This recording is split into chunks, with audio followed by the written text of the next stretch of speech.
go ahead and get started. Week 7, Chapter 6. Lab tonight we're going to be doing is NIC installation here in about 45 minutes. Probably about 15 minutes from now we'll do it.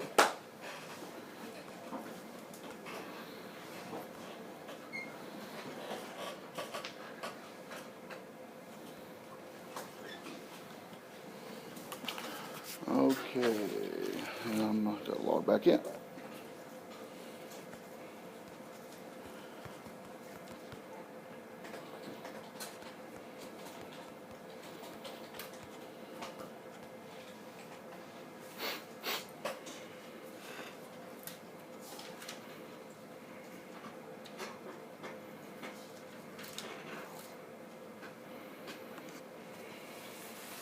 Okay, so lab we'll be doing, you'll get a handout in a second on NIC installation, and basically on each row you've got a PC, some older, some newer, some fancy tools, some not so fancy, and so you'll kind of get a pick. Wasn't picking on any row if you didn't get a nice screwdriver, by the way. It's just the way the cookie crumbled. And some of yours actually won't even need a screwdriver or Phillips, but anyway. We'll go over that tonight. How many's done a NIC installation at all? Or you've seen it done maybe. You've seen somebody do it, okay? So that's good. Most of you haven't, so that's great. Well, tonight in our lab, you'll be taking out a NIC card and installing a NIC card. You're going to do this in groups by row as always. So if you're not, no one's on your row, or you're by yourself actually. You get to do it by yourself. It has to go by really quickly. But no, we can probably get somebody on your row to help you to go by a little faster. So you'll be doing that. You do still have to do NIC installations periodically in networking.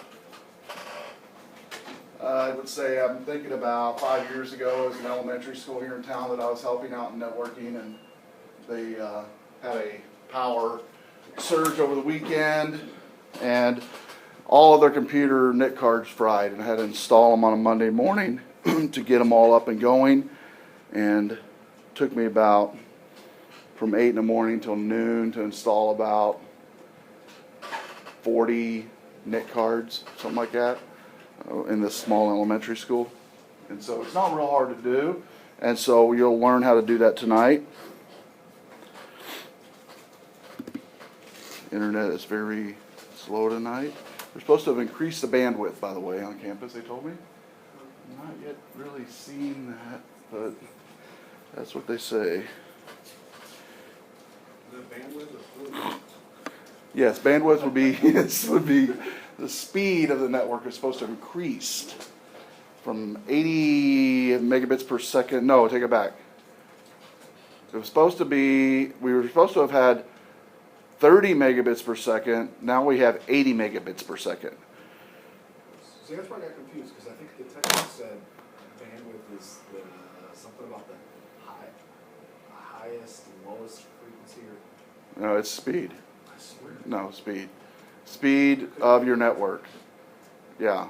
And it affects your speed too, because all of us in here, depending on how many people are on a network, depends upon, how fast people can download. It depends upon your bandwidth, meaning it's kind of like you think of a tube, right? The bigger the tube, the more stuff can be pushed through it at one time. So think of bandwidth like a tube. So our bandwidth was supposed to be 30, now it's supposed to be 80, meaning more people connected still allows us faster downloads, but as you can see. Okay, now review questions, quiz, now it decided to go. And so that's week 7, chapter 7, review questions and quiz. Be thinking of your final presentation. I know you've already submitted your topics, but here in a few weeks, you'll actually have a Thursday, I believe around week 11 or week 12, to work exclusively on your research paper, start working on it. And I think I help you out around week 10. I'll give you some pointers for research paper presentation. Go over hardware as it pertains to networking hardware. We'll talk a little bit about switching. We will not go into routing. So after our switching conversation, we'll go right into your lab tonight. So, one of the objectives in this chapter is not only looking at LAN connectivity, But you've heard of NIC cards, and we're doing that tonight. You've heard of hubs and switches, maybe not bridges. We will mention bridges a little bit in tonight's discussion. And also routers you've heard of. We'll talk about that. We will not get into gateways. So there's some switching that goes on with what's called VLAN management we'll talk about as well. Some common properties on routing, IPv4 and IPv6 protocols. So the NIC card, what does it do? It enables transmission upon the network, issues data signals back and forth, assembles and disassembles packets. It interprets the physical addressing on the network to allow the network to talk to one another. And so it determines also the right to transmit data upon the network. It's a smart hardware device, has built-in prioritization. It's on a layer 3 of the OSI. Every network device has it, from desktop, laptop, PDA, mobile phone, tablet, cell phone have a built-in NIC installation or NIC devices. Only thing to help you as far as the type of NIC that you might have on a server or on a machine would be, whether it be server or desktop PC or laptop, is check your documentation on the motherboard. And we've talked about this already, but I want to kind of highlight it again tonight since we're doing NIC installation. We've done connector devices to Cat5 cable. And does anybody remember the name of the connector for a Cat5 cable? Starts with R, yeah. RJ45. And does anybody know the one for your home for the regular telephone or landline? What that RJ is? 8? Nope. 11. RJ11. RJ11, RJ45, and even have RJ12 as well. And so we did connectors, specifically, and here's RJ45, but also we have for fiber, you got fiber connectors. For coaxial, you've got coaxial connectors. And the NIC also has such things built into it. We've talked about MAC address, and it's the MAC address number is depending upon a number of things, one being the manufacturer that it's built upon, one being the type as well. And they are kind of like a VIN on a vehicle. Your NIC card is, your MAC address will be kind of like a VIN. It should be it should be unique. It should also be unique, kind of like your fingerprint as well. They can be, NIC cards can be, and MAC addresses can be spoofed and duplicated by hackers. We actually do that in the 130 class. We don't do it in here, but it's capable of spoofing them and duplicating them to where basically I can, if I know the right software to run, I can actually make my machine look like your machine MAC address, and same with your IP address. So it's not unhackable, like anything on the network. Most everything on the network is hackable. It also has enhanced features on making sure data gets there that's sent out. It works on what's called a bus on the motherboard. And I'm going to actually, tell you what, I'm going to use one of your motherboards actually you brought in, so I don't have to walk all the way back here to get in the motherboard. I just want to pass out a couple of these motherboards. And this is actually for my museum, so be careful with it. For your what? My museum I'm putting together for PC and Mac. I'll put one on either side of the room. Just be careful not to touch. It's really not going to matter, but just on the inside of the motherboard, just don't touch anything on the inside here. But what I want you to notice as it passes around is on the motherboard itself, there's little lines of circuitry. And part of those lines of circuitry is included is the bus circuitry, where the data flows. You're not going to hurt anything, just be careful. There are some sharp points on there and stuff. So, but basically where the data flows on the motherboard is your bus, and the motherboard transmits data to all the components on your computer. Your memory components, processor, hard disk, NIC card, are all found on this motherboard, and it transmits through the bus. It has different data paths depending upon the motherboard. You've got a 32-bit motherboard, you've got a 64-bit motherboard, and so what you're getting passed around there, just notice again the channels on the actual motherboard, and that's going to be your circuitry that data flows and travels. The next thing you'll notice on the motherboards being passed around, a lot of these actually both of these actually have multiple expansion slots, which your newer motherboards will not have. And so most new motherboards might only have 1 or 2 at the most expansion slots available to you. The reason for that is a couple reasons. One is cost. Manufacturers cut cost by not including extra expansion slots.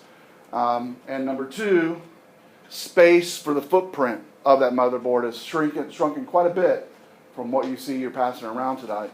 In fact, some of the motherboards today could be this, this big as far as for a, say, a tablet or even a mini laptop.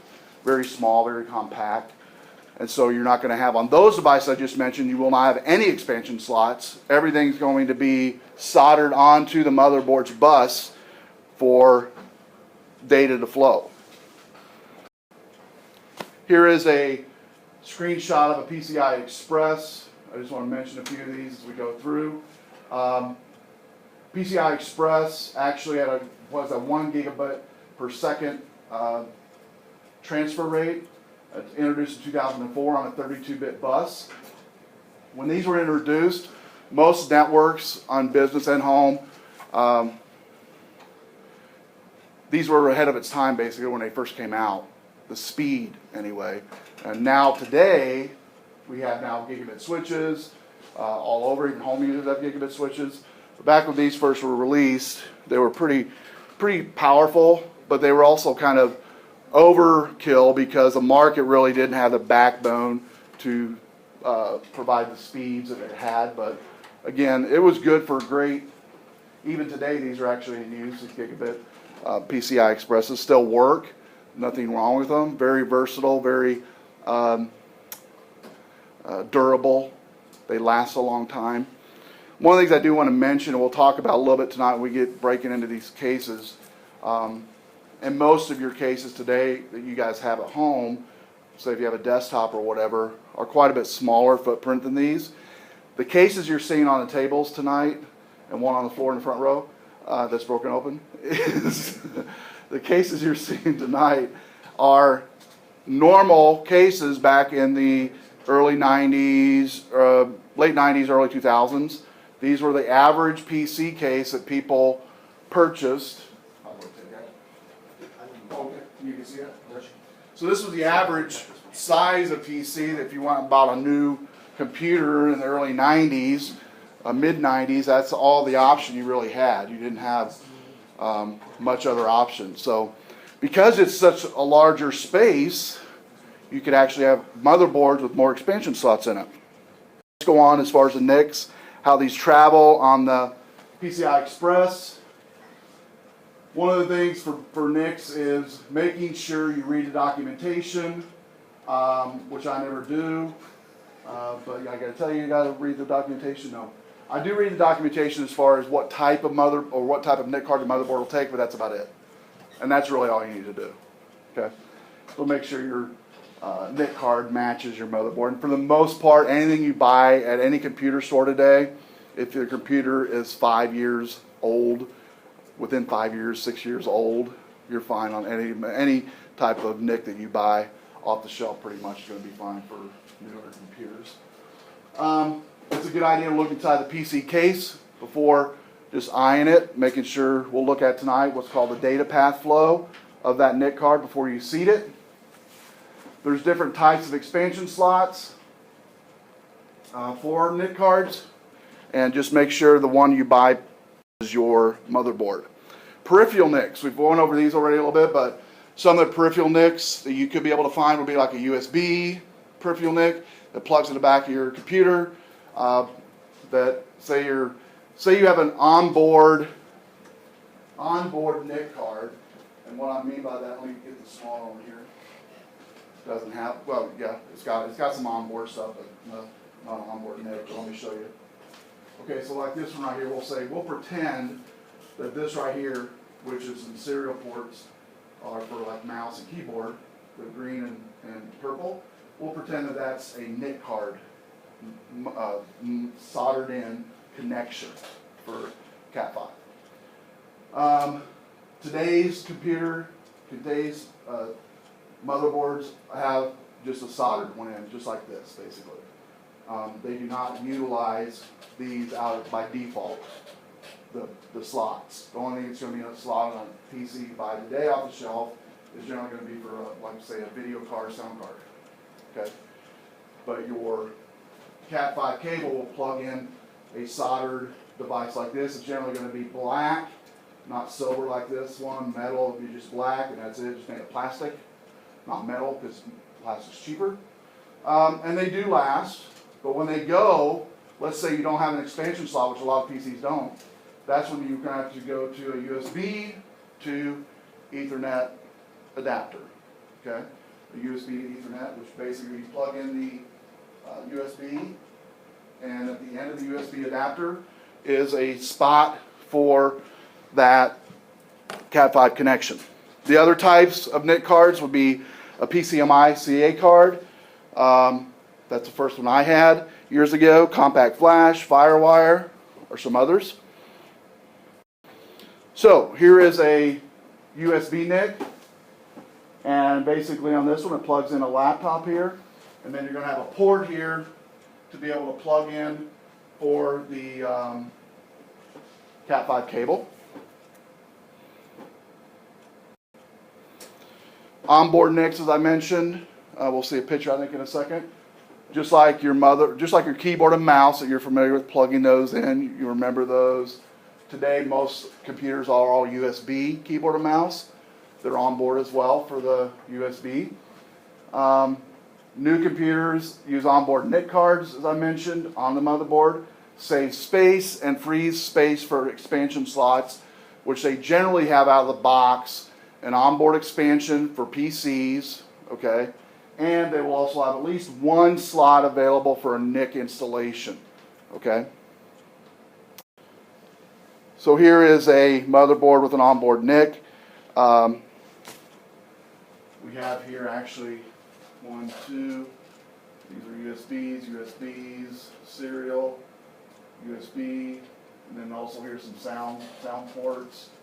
And so you've seen these on maybe some of your computers. The difference is you'll notice over in here, the expansion slots are actually over in this side over here, over there will be memory. And so newer motherboards, to save money, will have an onboard initially. And generally those onboards will last the life of the computer for the most part. I have seen them go in electrical storms, power surges is mainly where you see them go. Or if you do something stupid like pour pop on your computer and it pours over and fries your, I've seen that happen. But you would never do that, so. I'll share one story about that. There was a lady that called tech support and having ants come out of the back of her computer.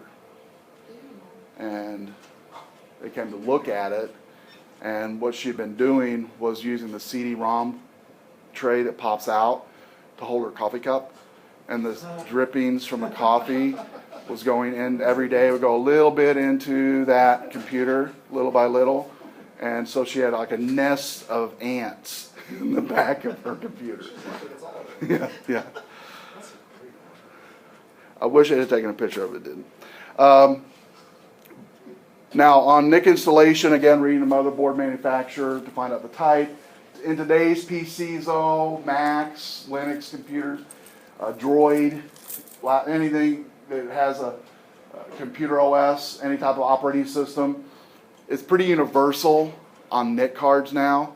What I mean by that is if the computer's within 5 years of age, you're fairly safe if that computer has an expansion slot, going out and buying any NIC card that you can find on the shelf at Best Buy, Walmart, whatever, it's going to work. Okay, there's different brands, but for the most part it's going to work, and you don't need to spend a lot of money on them. I wouldn't spend more than $30 on a NIC card. And so, and you can shop around and find cheaper than that. Tools needed. A lot of your computers today don't even need tools to install a NIC card. Some of these computers tonight have thumb screws to get the back off of. All of them, though, do need a screwdriver, usually Phillips, to unscrew the NIC card to unseat it from a motherboard, but that's about it. Okay.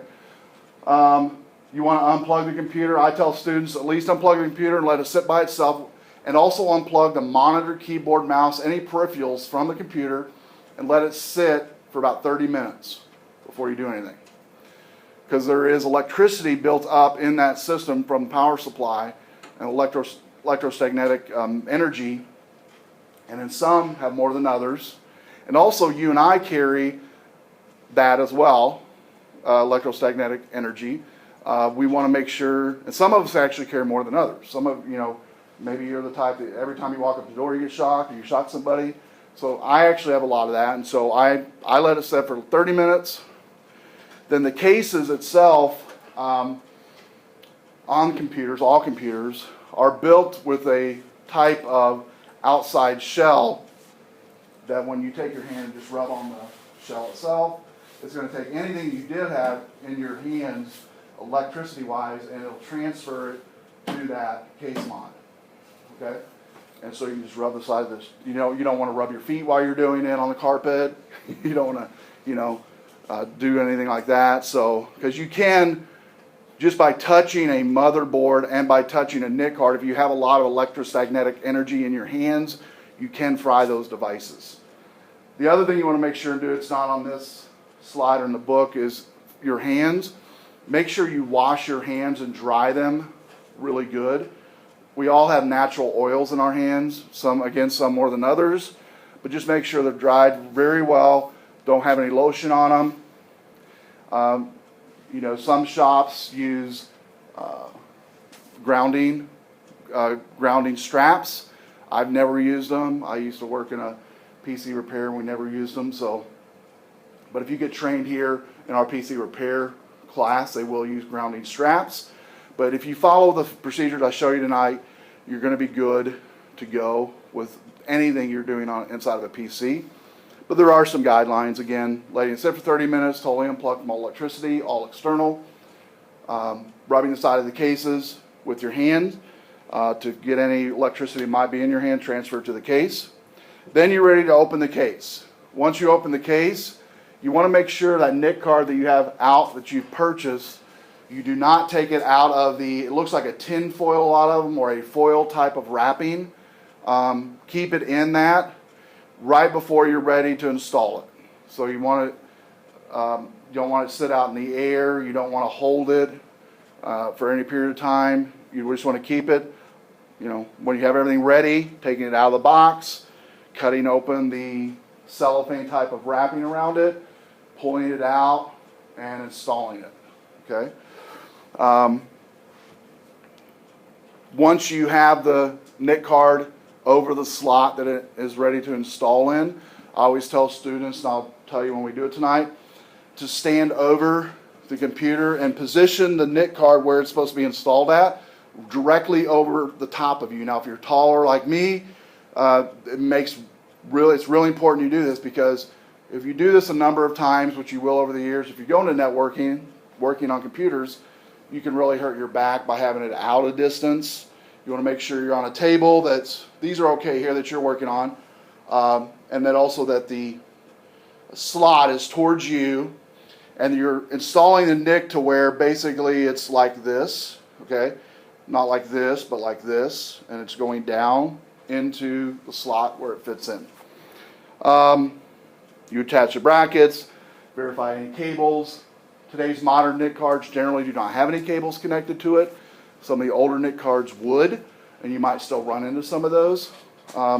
But today's you don't have to worry about it. But what I always tell students is, when you're taking anything out of a NIC, anything out of a computer that you're going to replace, take a picture of it. Take a picture of it with your phone, and then compare it afterwards with the original picture. Does that make sense? And so have the picture to look at. This is what it looked like before. Oh, it doesn't look like that at all now. That's not good. And so make sure and take a picture of it.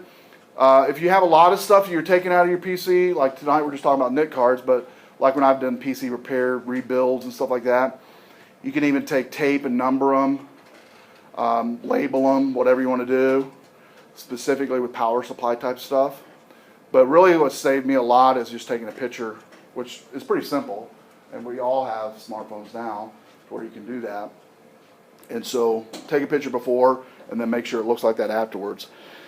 Replace the cover, turn on the computer, and it says here configuring NIC software. When I first started installing NIC cards, it was like Windows 3.1, okay? Right when we had the GUI interface and mouse was in an exciting thing, is when I started working. And back then, in fact, 14 years ago, when I taught this class in another room, every one of these computers, in fact, I think I have one of these I still use back then, I kept. Anyway, every one of these computers would have a label on it, and the label would have the driver name, the file, the floppy disk that I'd have to use to install the driver, and anybody know what a floppy disk looks like? A few students probably that maybe never seen it. Let me pass around this piece of history. Here, I'll pass this around here. You guys can just get them back here. Floppy disk. Now seriously, I'm not joking.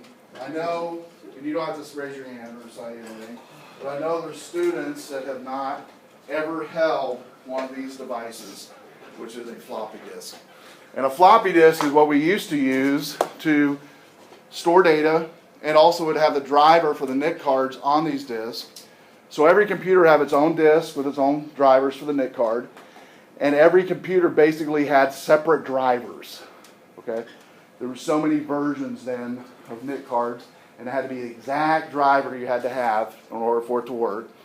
Today, when you guys buy a NIC card, out of the box, it will come with the CD.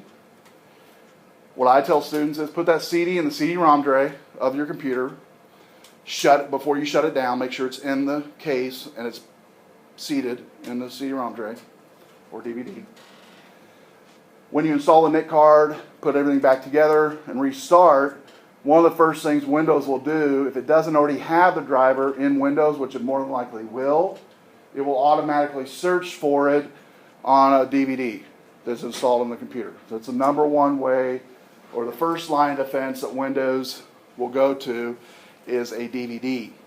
And again, I'd say 99.9% of the time, any NIC card you buy today for say Windows 7 or Windows 8, it'll already have the driver on the operating system already, if it's a common NIC card manufacturer like 3Com or Intel.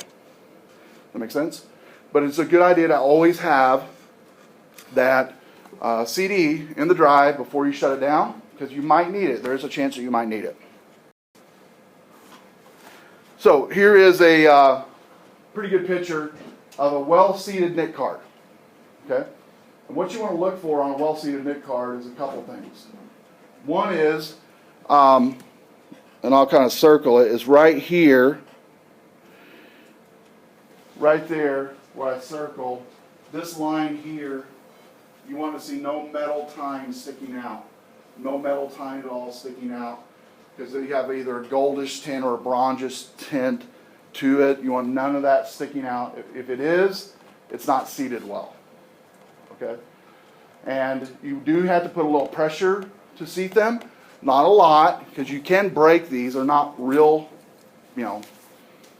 durable. I have broken these before. You can do it.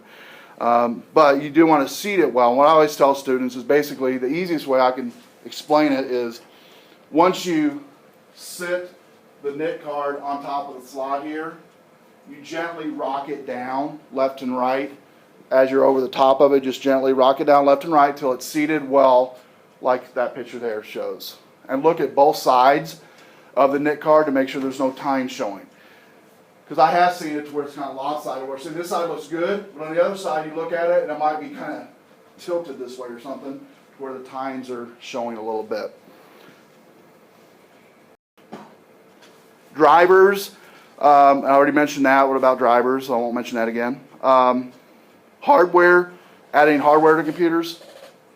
Anytime you add any hardware to any PC, it's going to need some type of driver for that to work. And in modern operating systems, 7 and 8 specifically, have most drivers in the operating system. Okay? And if it can't find it, it'll go out on the web. But the problem with that is you're talking about a NIC card. Okay? To get on the web, you need what to work? A NIC card. Okay? So, the problem with searching the web if you can't get on the web. So, that's why it's important to have that CD in if at all possible. Remember that. Built-in drivers, again, self-healing, recognizing hardware. All the modern operating, even Linux does this now, pretty good job. Mac, same way. Drivers, though, might not be available, so install them from the CD. It says a website, but really, all of them will give you a CD. Functionality, once you install it, make sure it's working. Best way to make sure it's working, connect to the internet. See if it's working. You can also do a ping, localhost. Do a command prompt, type in the word ping, space, localhost. And what that'll do is it'll actually give you a health check on your NIC card. So you can do localhost 127.0.0.1 is the same as localhost. You can do that as well. And what you should get back is full replies, no fails. And you know if you have that, it's a healthy NIC installation anyway. Okay? If you ping and you get a failed reply or no replies, something's wrong with the seating of the NIC card on the computer. Other things to talk about as far as NICs, hot swappable components. They can be changed out without disrupting. An example of that would be on servers, would be an example, really, not on PCs as much or Macs. On servers, you can do hot swappable hard drives. So I can have eight hard drives on a server, which isn't uncommon, and one of them fail, and it'll tell me, it'll blink red that it's failing or failed. I can take that hard drive out, put another hard drive in without restarting the computer. So it's called hot swap. The other hot swappable component you could have on servers is fans, or hot swappable as well on modern servers. And then the gigabit interface converter, standard type of modular device. Interface may connect to RJ45 or fiber optic. And then small form factor plug and play devices are also out there. Tons of them out there, different type of small form factor pluggables. And these would be such things as external gigabit hard drives, terabyte hard drives that plug in via USB, plug in via FireWire, whatever. Need to have drivers of any type. So this is some of the look and feel of some of these I'm talking about as far as gigabit interface type of slot for servers. Then it's small factor plug and play for fiber connections. Two fiber slots here on the left and right. Then we're going to talk the next few slides, and we'll be done on repeaters and hubs, and just an overview of what these are, because I want to focus on the NIC installation on it, make sure everybody understands it, because everybody's going to be uninstalling and installing your NIC card. Repeaters, though, fall upon the OSI model, the physical layer, where the NIC card, because it's a NIC card, it's physical layer. It's no means to interpret data on a repeater. It just regenerates the signals, all the job a repeater does on a network. Okay? You'll a lot of times find repeaters in between switches within rooms and buildings to carry that signal to the next area. That's what its job of a repeater is. A hub we have talked about when we did the LAN lab a few weeks back. It's a repeater with more than one output port. In fact, the one we did in here, I believe, had 4, 5, 6 ports. I believe average was 4 or 5 ports, I believe. Typically contains multiple data ports. You can connect patch cables, or what's another name for a patch cable, remember? Straight cable. You can connect servers to them, computers to them, printers to them. Must contain an uplink port, which I think I showed it to you that night. On some of these had the port 1 or uplink on these hubs. And the uplink port was to actually carry that hub to another hub, to another hub, to another hub, to do like a daisy chain effect. Bridges. These are devices that connect two network segments. You might have seen bridges actually in your network configuration screen on Windows, especially if you have Wi-Fi on your computer and you have a NIC installation both, you'll see a bridge bridging your Wi-Fi and your hardwired NIC together for communication. What I mean by that is you can be connected to an Ethernet Cat5 cable, right, on your desktop or laptop at home or work, and also be connected to Wi-Fi all at the same time. What allows your computer to talk or to use internet at that point and network is the bridge. So basically what can happen in that scenario is, say your Ethernet, your Cat5 failed. A bridge would pick up the wireless and use that. Say your wireless failed, the bridge would pick up the Cat5 NIC card part of it. Does that make sense? So it bridges together networks is what it does on your PC. On a network, it does the same thing. It bridges together two network segments into one. It analyzes the data frames. It analyzes protocols. It can filter database like MAC addresses to make sure they're in the right location, make sure they're where they're supposed to be, and so that's a bridge. Here's an example of a bridge graphically on a network. So you have two hubs, port A and port B. Port A and port B is the hubs for the bridge components to connect the two hubs together on the network. So you have segment A, segment B. What connects them together is a bridge. And bridges will have ports to connect these devices, but they're not used to have PCs to connect one another. They're used to actually have hubs or switches to talk to one another upon a network and to kind of daisy chain them together. Switches, these are connectivity devices that subdivide a network into segments. We have multiple switches in this box here. We have multiple switches in a box like that in the back room all over campus. Traditional switches operate on the data link layer of the OSI. They also operate on modern switches that operate on layer 3 and level 4 of the OSI model.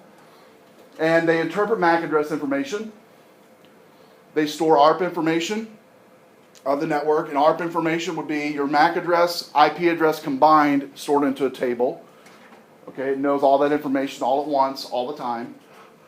So anytime, if I was to, connect a laptop to this computer or this network in here, it would recognize it on that switch immediately, my MAC address and IP address, and start communicating. Common switch components, it has an internal processor. It does have an operating system. It has memory and ports. Okay? If I was to shut this switch down, which we have to do a lot in my 130 class, because we'll a lot of time hack into the ARP tables and it will lock all the PC's ability to communicate. So we have to restart the switch. When we do, you can actually hear it starting up. If I power it off and plug it in, you can hear it starts like a little engine. Starts, powering up and getting everybody's connection information again. And so it does have a small operating system and processor and power and memory. And multiple ports. On the back of them generally have a FireWire port. The front of them generally have Cat5 connections to communicate to everybody in the room. The FireWire ports in the back go into the floor and over into the server room directly that way to talk to the actual network servers that they're on. Switch installation. Again, manufacturer guidelines for the most part with switches, you're going to be dealing with Cisco. That's the main company that companies use for switch installation. So switches and routers both would be Cisco. Very easy to install. You plug it in, turn it on, connect your connectors to it, your fiber on the back, your Cat5 in the front, and then you can configure that switch as well with a console, meaning you plug in the back of it a console cable like the blue ones that are around your computers, and you can console into these switches to configure them and to set up rules and to set up procedures for IP ranges and blocking IPs and accepting IPs and redirecting IPs. Yes? Do they come with software? Yeah, it's an operating system. Built in comes with software. Yeah, built in. Everything I talked about console-based configuration, It all has built-in configuration software in the operating system. And it's an operating system for switches. It's not like you would think operating system here for Windows. It's built-in operating system just for switches. So what has that? Servers or Do what? what has that software? The switches have it. It's built into the actual switch. You just plug it in and then you just plug the computer into it and then you can just pull it up? Well, it's an intermediary between your computer and the server is the switch. Okay? The switch is an intermediary communication device to connect server to computers. And it's where you set up all your rules for your internal LAN to work. We do have in our Cisco classes, as you might know, multiple classes on switch classes, learn how to configure switches. And you learn what I just mentioned, plugging in a console cable, console commands, saving those configurations, and saving that file for other switches. Or if that switch fails, which they do, I can buy a brand new switch, upload that console file, and I'm back in business. Now, once you connect the NIC to a switch port, repeating for all nodes, after all nodes are connected, it turns on all the nodes, and then, like in this one here, if I turn it off and you were to watch it, all the lights would be red for about 2 minutes, okay, during that turn on time. Because the operating system is being booted up, it's loading the rules that we've set in it, okay, the rules that we've configured in it. Then it begins to grab everybody's and give everybody your IP addresses and get back from you your MAC address and then repopulate the ARP table. Once all that's done, then you see green lights show up on the switch. Okay? It can also connect a switch to a larger network like we do in here. We usually have one of these boxes in every room in this building, one of these boxes in every room in CL1, CL2. The new Jacobs Science Center does not have these. Okay? They have what's called patch cable boxes that are built into the walls, which we also have a class on that Tavis teaches.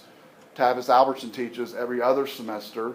He works in IT and networking and teaches you how to do patch installation of basically what it is a box, and you learn how to create patch boxes for installations within rooms, within buildings, and they're locked boxes once you're done.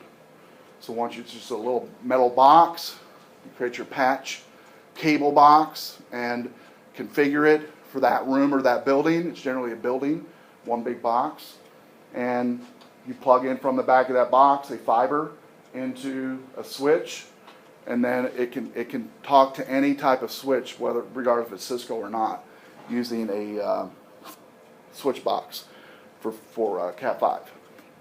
So we do offer that class if you're interested, and I think it's going to be offered in the spring. Spring 2014. And this screenshot here is a switch on a small network. So we could say it's like in this classroom here. We've got our server in the Cisco lab on the other side of the building. We've got a printer.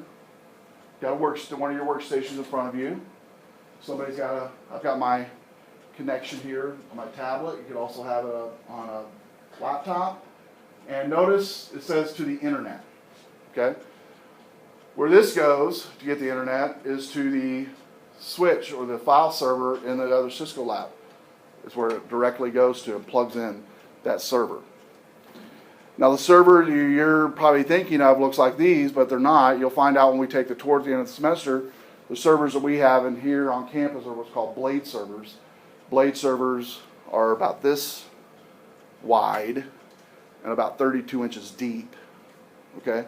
And they go into what's called a baker's rack, and they slide in. On the back of the servers will generally have multiple fiber ports that goes to the switches. Inside the server room, though, the initial push from the servers is generally going to be a router, internal router. So if you have we'll say this is our server room. Say we have 20 servers. Each server has fiber at the back, goes into one router in the room, and that one router goes to multiple switches throughout the complex. Okay? And the router can be configured to know where that one fiber wire is where it's going to be going in that building. And fiber can travel a lot longer distance than Cat5. And so it's not uncommon for fiber to go 1,500 to 2,000 feet lengthwise, like I know here on campus. I don't know if I've told you guys this or not. It's not a big secret, but in between all these buildings, we have a tunnel. I think I told you this first few weeks class, didn't I? We got a tunnel in between all the buildings. You can basically, it's big enough to drive a golf cart through. And we have to paint it like once a year. But anyway, that's where all the fiber runs are. From building to building is running in those, is on top of those tunnels, going through like PVC line going all the way through a tube. And every once in a while, they'll have to be inspected. But fiber is very noise resistant. It's also, if it's run in a right area, like in a PVC pipe, it generally lasts forever. It'll last a long time. It doesn't degrade. Yes? So where it says to internet, that one's connected to the router? Well, in this case, it's just a picture, but that switch, it says just connect. Now, the internet could be, for most installation, what that's going to be is to get to the internet, it's going to go from that to the switch to the room in the server room that has a router connected to it. Then from the router, that's where the router connects to the outside world. Because I think I've shown you this before, but router, and then we'll do switch here, okay, to be simple. Okay, and then we'll do, this will be the internet, okay. And here, we'll call this is going to be your internal network of PCs or whatever. And this is real simplistic, but, okay, coming in, we'll say Comcast, AT&T, doesn't matter. The first line of defense on a network is going to be your router, okay. When you get connected from Comcast, from whatever, they will give you an IP address. And for businesses, it's a static one. It doesn't change. Unlike your home address, your home IP address can change. Businesses don't change. And they generally give you 2 or 3. You can pay for more. But 2 or 3, they'll give you static IP addresses, okay? And so, but within this, what I want to mention about router is, this is your first line of defense, and this is where you have all the rules of where stuff goes, okay? And that stuff could be web server, okay? That stuff could be file server, okay? That's coming in, all right? It could be a VPN connection for files. It could be an FTP connection for files, people coming in. So those rules are all set up. You can also set up rules for stuff that you don't want, okay, on a router. So communication you don't want. So say, for instance, you wanted to block port 21, which would be FTP. You would do that on a router, okay? If you wanted to redirect traffic to a new web server, you would do that on a router. Let's say you wanted to block certain IP addresses. You can also do that on a router as well. I can block hard code IP addresses. Also within a router, it's going to know your IP range on your network. That has to be configured in. Those rules have to be configured in. So there's a number of things that have to be set in motion in a router, but that's your very first line of defense. Routers will also have, a lot of times, a built-in firewall built into the router itself that you can configure as well. Okay? And a lot of businesses will actually have a router just for configuration stuff, and then we'll have a router for firewall stuff, like say a Barracuda firewall router, Sonic Wall firewall router, whatever. But your router is your first line of defense, and I always tell students routers are actually, if you can think of it, your first line of defense from the outside world coming in to your environment, okay, is well routers work.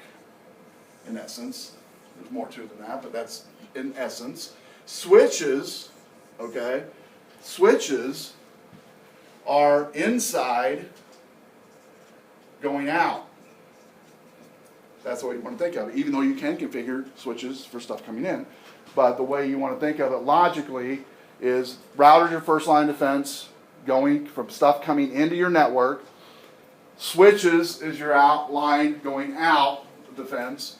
But routers will not only configure incoming stuff, but they can also configure stuff going out of the network as well.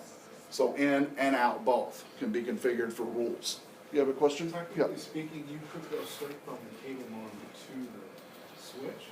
You definitely could. Yeah, oh yeah, you definitely could do that. You wouldn't do that in a business, but yeah, you could definitely do that. And you wouldn't do that because the router, like you mentioned, has the firewall and gives so many other. Yeah, exactly.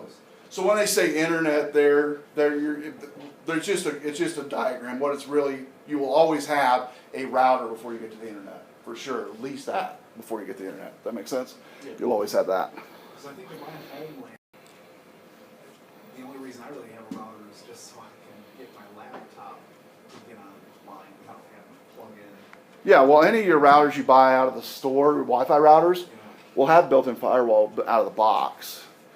They'll also, all of them, every one of them does. Every one of them. You don't have to do anything, and that firewall is going to be turned on modern firewalls that you buy today out of the box. They'll be turned on for you. Yeah. Quick question. Around my house, sometimes we don't get good Wi-Fi. Mhm. Sometimes it'll be more like 2 or 3 people on and 4 people. So I was wondering if we buy a better router, will that improve it? No. Will not improve it. What about a modem? No. No. Just do you have Comcast? AT&T. AT&T? I don't know if you can get higher. I know you. No, I take it back. You can. You can get higher speed packages with AT&T as well, and it's higher bandwidth. Basically, you're paying for more bandwidth, meaning more people can be on and do more stuff. All right, or less people on and do a lot more stuff. Throughput and bandwidth, that's not the same thing. Do what? No. The throughput is like the tunnel you mentioned, right? Yeah, throughput would be the amount of data you could push through something in a day's time. Bandwidth is actually all the time how much stuff you could push or pull in a pipe. All right. So when you buy stuff for Comcast or you buy stuff through AT&T, they're always going to, the packages will also have, it'll have in there both. They'll say bandwidth, throughput, but it's basically Bandwidth is like the maximum? bandwidth is actually going to be, it always deals with speed, the true speed of your network, how much bandwidth you have, the true speeds that you could have, which you That's don't measured hardly in ever megabytes? get. Do what? Is that measured in megabytes? Yeah, it's measured in megabytes, yeah. Yeah. And generally, again, depending on the people you have connected, the more degraded that speed's gonna be. But you can buy higher packages that cost more, but I wouldn't recommend it. Just tell people to get off the internet, and people can manage being on at different times, you know what I mean? Normal DSL, the internet connection, like around averaging, how many megabytes per second is it? On AT&T, a base package, probably, well, are you on Wi-Fi? Are you on Wi-Fi when you're doing this? Okay, because see, Wi-Fi is going to degrade that as well. So it's not, it'd be different if you took your laptop and connected it right to the modem with a Cat5 connection. You do a speed check doing that, and then you connect to Wi-Fi and do a speed check, you're going to see a big difference. So the computer that's connected to the modem, Well, is that one going to be faster? Or? yeah, it would definitely be faster because you're direct connection. Wi-Fi connection is not as fast as direct connection. Does that make sense? Even though, because I got my modem connected to the router and then my computer connected to the router as well. If your computer's connected to the router, it's going to be faster than, say, a laptop wirelessly connected. Does that make sense? Yeah. Because you're going to be limited by the Wi-Fi. So let's just say, for example, it's 50 megabytes. Does that sound like something? Or what's the average? I don't know what yours is. I don't know. Like, what's yours, for example? My Comcast is like, I am supposed to have like something like 285 megabits per second download speeds, which I average about 150. Okay, so In my 285 area. would be considered your bandwidth? Do I know? So the 285 would be considered the bandwidth? Yeah, my speeds. Yeah. But again, most likely you're not going to get that. But if you want something, the fastest connection on any connection, regardless of what your package is going to be direct line Cat5 cable. So I always tell students for gaming, right? The Wii, Xbox, you never want to do those devices on Wi-Fi. You always want to do direct connection to your router. That makes sense? Because you'll see a big jump in speed because the Wi-Fi connection is about a fourth or fifth the speed of direct connection. Okay? So when you're talking gaming or streaming, direct connection is going to always be your best bet. So 285 is your bandwidth, and so you're getting 150, like you said, that would be your transfer rate? No, it's just it's bandwidth. It's called bandwidth. Okay. Bandwidth is basically has to do with, like I said earlier, we were at 25 or 30 bandwidth speeds. A week ago, they said they bumped us up to 80. That's 25 megabits per second. We're now at 80 megabits per second on average. Okay, that's speed. So bandwidth's always going to be recorded in speed, megabits per second. Yeah. But that's if the Wi-Fi is A, B, G, or N, not AC. That matters too, doesn't it? Yeah, it could be Wi-Fi N compatibility. It could be G, it could be B. Yeah, it depends upon your Wi-Fi speeds that you have. I'm guessing if it's a newer Wi-Fi modem, you're talking about N. I'm guessing. I was looking at some Best Buy routers and they have N300 and N600, I think. That's gonna be better Wi-Fi. They're gonna be better. I'd buy the cheapest And one of one. them was dual band. Yeah, they always get people on stuff like that. I'd buy the cheapest Wi-Fi router you can get because it's not gonna. They're all about the same. It really doesn't Even matter. if one says dual? It don't matter. It don't matter. All those names just it's just to pay an extra $40 or $50. What about people when they say Cisco routers are the best and things like that? Well, Cisco routers are just saturated market. I mean, they've bought up everything. So anything you buy is going to be Cisco pretty much when it comes to routers. So, okay, let's continue on. Good discussion though. So I guess to end that discussion, just make sure your the direct connection to that router should be the fastest. Does that make sense? Over Wi-Fi.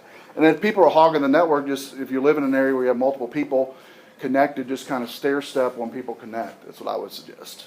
Don't pay more money for internet though. Okay, so switch methods, differences in switches, incoming frames, interpretation, and frame forwarding. You can have that as well. And then 4 switch models or modes exist. 2 are the basic models are cut through and store and forward. And all this basically means is when data is coming to a switch, it knows the best route at that time to send that data, okay, at that moment. Because it's constantly talking to all these computers right now, the switch in this room is. So when you say go to Eagle to log in, it knows the fastest route to get to Eagle server, because our Eagle server is not hosted on site, it's off site. It also knows the fastest route to, say, go to Gmail or go to Google or wherever. It knows the fastest route and the most reliable route at that moment to get there, for the data to actually get there. Cut-through method, basically all it's doing here that you need to know is the third point cannot verify data integrity using frame check sequence. It can detect, though, erroneously shortened packets or runts. When runts are detected, it resends that packet to be sent back through the network. And basically the packets, as we talked about a few weeks back when we watched the video, we talked about packets actually that are sent upon the network are split up into like little cabooses and then subdivided, and the switches actually do that. And then they also put them all back together upon the destination in the order that they were brought in. And so if it finds one that's erroneous or a bad packet, a drop packet, it's going to ask for it to be resent with integrity checking. Advantage of cut through, which most, I would say 90% of switches today you buy on the market are cut through. They're fast. They cannot detect corrupt packages, but it doesn't matter because generally on that end, the router's going to check that and he's going to resend it. The disadvantage, it has what's called data buffering, which switch flooding the network. And the whole reason for switches are not to control data, but to just route data, okay, to route data correctly. There's other devices you can get on a server to control data or control traffic. The devices that would do that was going to be a router, actually, the rules within your router. So best uses for cut through are small work groups and workspaces, low number of devices like these in here are cut through. Small number of devices, each room has roughly, at the most, 15 computers per switch, okay, and that's it. And so they're quick, they're fast, they're efficient, cost effective as well. And I'll end on this one, store and forward mode for switches. The switch reads the entire data packet all at once into memory. It checks for accuracy before transmitting it. Then the transmit data is more accurate than the cut through. slower though, but it's best used is for like banking facilities, governmental facilities, where data is large but has to get there on time and cannot fail. There cannot be any fail safe. And also because of the first point of reading into memory and second point of accuracy, you know the data is going to get there quicker. And so it can transfer data rate between segments running different transmission speeds. It's a little bit slower than cut through, but the main thing on this one is data accuracy, that it makes sure it gets where it's supposed to get to on. Okay, switching gears here. On your handout, which I'm getting ready to hand out,